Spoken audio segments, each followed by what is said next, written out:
Bonjour à toutes et toutes. Je viens de dire au révérend Jesse Jackson combien nous étions fiers et heureux de l'accueillir ici à Paris. Je vais dire tout le bien que nous pensons de lui et que justifie cet honneur. Je vais plutôt le faire par commodité en anglais. I was saying how proud we are to have you here. So, Mr. Prime Minister, Mrs. Ministers, ladies and gentlemen, Mr. Ambassadors, ladies and gentlemen, dear friends, we are here today to honor a great friend of France, of our Republic, someone who is highly appreciated and very popular in our country, but not just in our country. He is a visionary with a talent for uniting and leading people, with moral and physical courage, which has helped him to overcome adversity and to change the destiny of the United States, our oldest ally, and to change our world for the better. My dear Reverend Jesse Jackson, yours was a long walk towards emancipation and justice. And the path you traveled were steep and hazardous.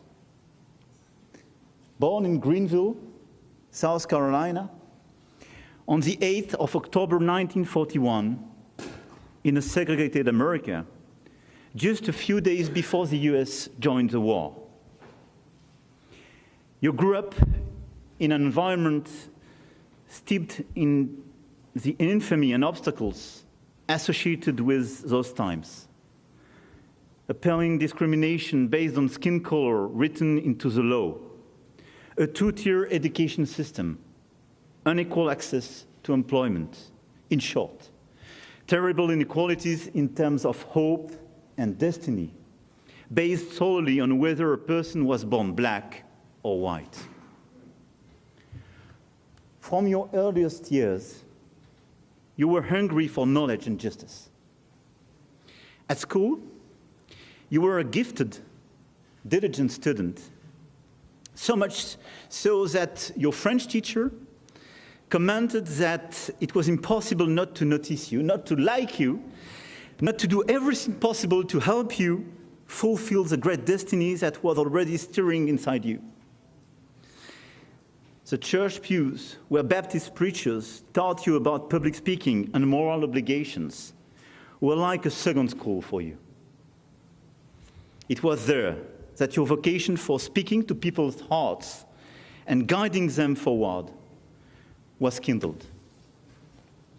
This drive towards knowledge, towards others, towards God, also propelled you to sporting excellence. A very promising young American football player, on the field you showed the same discipline, the same love for movement, for looking forward, and evidently the same ability to lead that you have demonstrated in all aspects of your life. This love for movement was not simply a personal preference. It was also necessary to shake up history. Back then, the world around you was static, with the same old injustices reproducing themselves generation after generation. It was a world of racism, of institutionalized inequality, of deprivation of rights, far from the founding principles of the United States. It was a world in which you attended a segregated elementary school in Greenville, where the sports facilities you had access to were hugely inferior to those available to white children. It was a world with discrimination in public transportation and in public areas in general. But to challenge the status quo, there must be impetus, a movement. And that movement started in the mid-50s when African Americans began marching to transform the United States. And a few years later, you were among them, leading the marches alongside Martin Luther King. In 1955, you were 14 when, in Montgomery, Alabama, 500 kilometers from your home, a black lady refused to give up her seat to a white man on a bus. Rosa Parks, the lady who stood tall by remaining seated, who, in your words, sat down in order that we all might stand up, and paradoxically, whose jailing would break down the barriers of injustice and open the doors of emancipation. When Martin Luther King launched the bus boycott, you felt an irrepressible desire to follow this example so that things would change forever.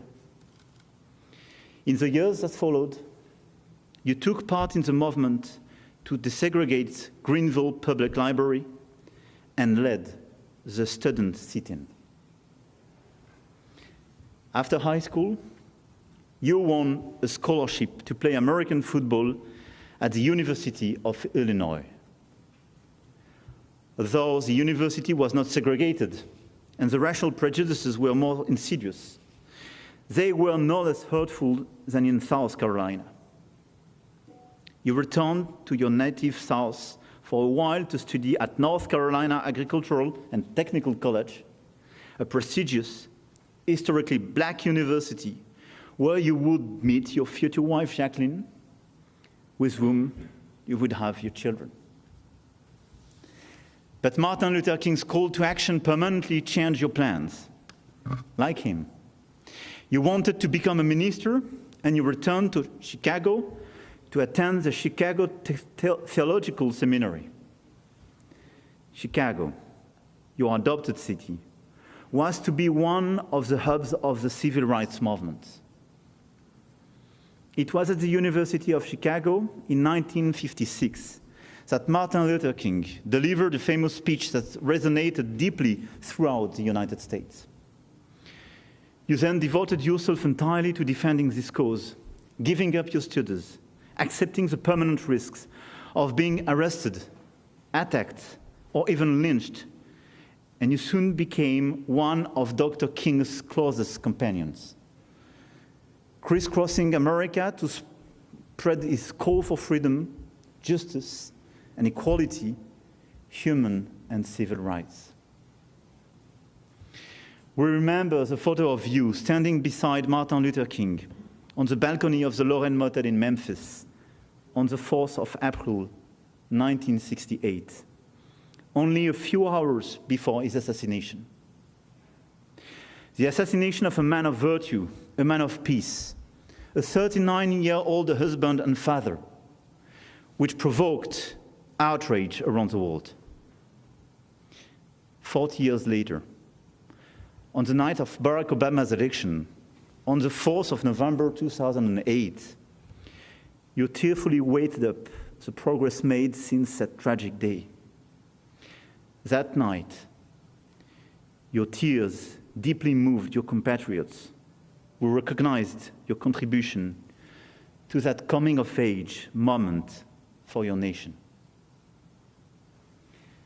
Because between these two dates, between these two words, 1968 and 2008, you were integral to those huge strides that were made towards genuine equality of rights and opportunity. 2 months after Martin Luther King's assassination, you were ordained a minister and took up the torch for his movement, campaigning tirelessly for civil justice and the economic and social advancement of the African American community by creating Operation Push in 1971, and then the National Rainbow Coalition in 1984. The two organizations merged in 1996 to form the Rainbow Push Coalition. Their success was built on your powerful oratory skills, your prodigious charisma, and your sense of friendship, organization, and I have to say, compromise. You were able to transform your unrelenting civil activism into tangible progress in all areas. Progress which changed the daily lives of those who place their hopes in you. You also changed American politics forever by bringing these hopes to the heart of the presidential campaigns of 1984 and 1988, and including them in a political, economic, and social vision of a brotherly America, which would finally fulfill the founding fathers' promise of independence and the dream of Martin Luther King. Your enthusiastic campaigning in the Democratic primaries lives long in the memory. From the bayous of Deep South to the frozen expanses of Michigan, where you sprung a surprise by winning the caucus in March 1988. Although you did not reach the end of the path to the presidency, you paved the way for those who came after and who continued to be guided by the ultimate dream of a united and reconciled America. 2008 would definitely have been impossible without your fights and your contribution. The enthusiasm and hope you generated throughout the United States resulted in huge waves of voter registration. Over 1 million in 1984, over 2 million in 1988, which helped reduce the gap in voter turnout and political involvement between white and black populations. During the 90s, after the fall of the Berlin Wall, a wind of change blew across the world. You campaigned for the end of apartheid and led many international missions as a presidential envoy, fighting for access to education and for the climate. And you still follow up all these fights. I know your close link with our good friend Cyril Ramaphosa in South Africa, and a lot of leaders like him, and I have a special thought for him today. In 2000, President Clinton awarded you the Presidential Medal of Freedom, your country's highest distinction. Today, it is the French Republic which is decorating you with its highest distinction. Because beyond all these contributions to your country and civil rights, you are a special friend of France. I mentioned your French teacher at school in Greenville. Perhaps your affection for France has its roots in that class. In any case, this affection has remained with you, for which we are deeply grateful.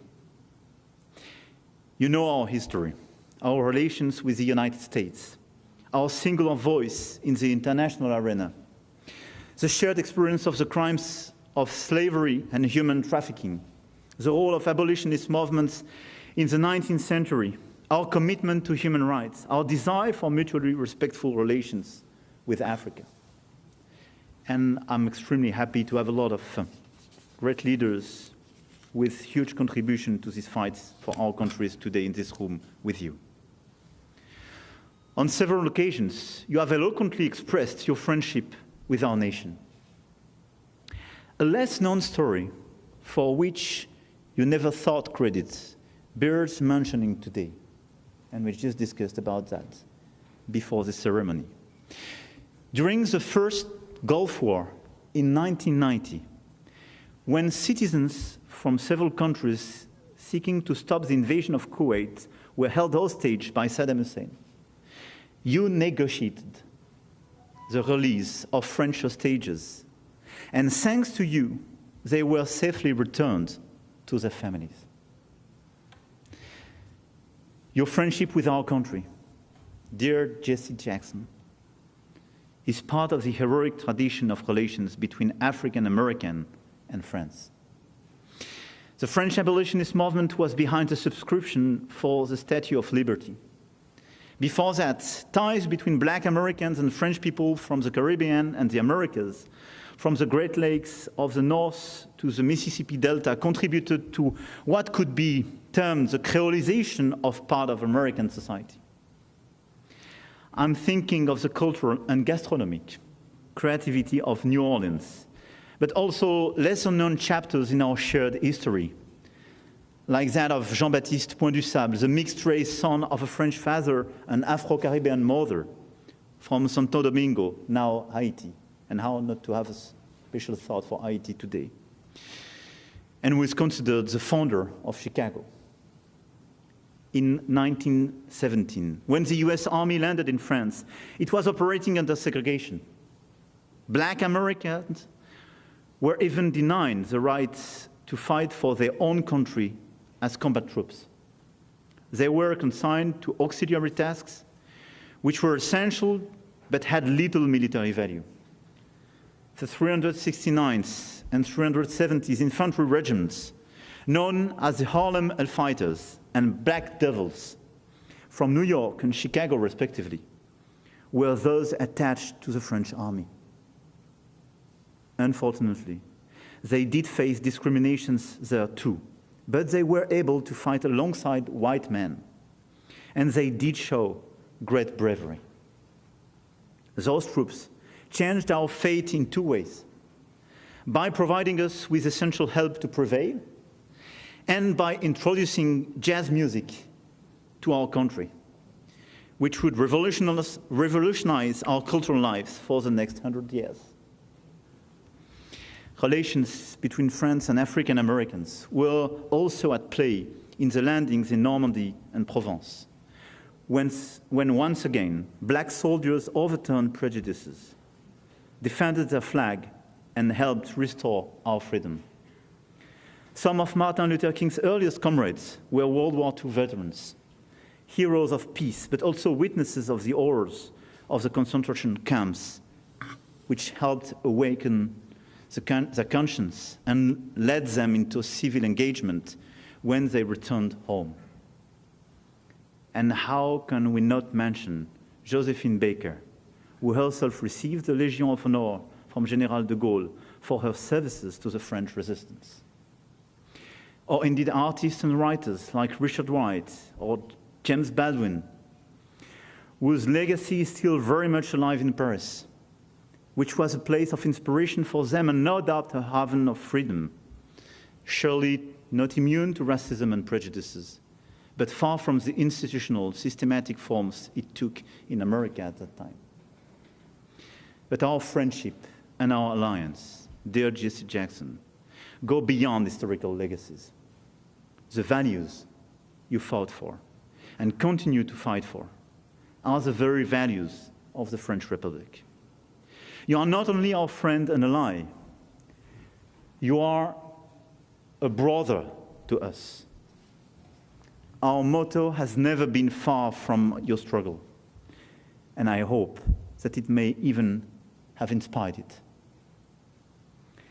Like your friend Nelson Mandela, who theorized about the Rainbow Nation, the world you aspire to is an equal and fair one, where historical wrongs are corrected and present-day wrongs redressed. It is also a world without prejudices, without artificial barriers, where our most precious resource is our common space, to live together, to decide together, to shoulder our responsibilities together, respecting our diversity, but always serving the common good. Decorating you today, I have a special thought for Martin Luther King, obviously, and for the representative John Lewis, one of your comrades, and a very special friend of mine. My dear Jesse Jackson, in the United States, some call you the great unifier, others the conscience of the nation. The core values which have earned you such high praise are those which also cherish in France. You have always taken this ideal to a higher level, driven by an unflagging hope. Because, as you often say, hope is the best weapon. Keep hope alive.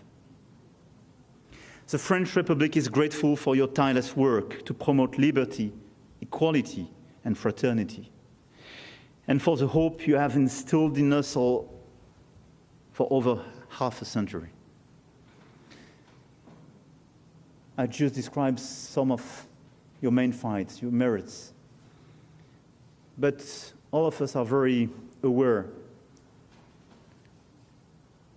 of this legacy. What you deliver, what definitely is a privilege to have you here today. This is why it is an honor and a great pleasure for me, on behalf of the French Republic, to decorate you as Commander in the Legion of Honor.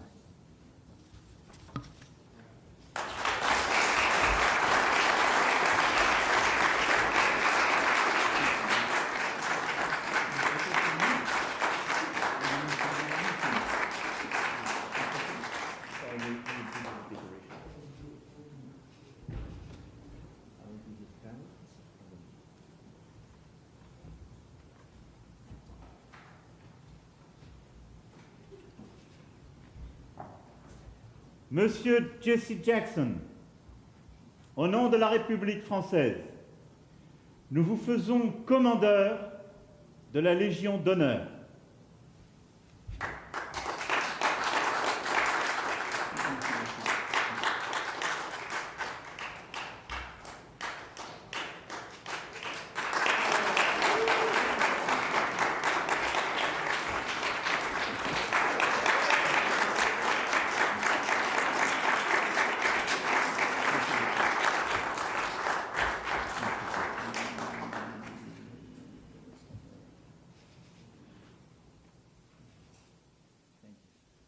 Quartier libre.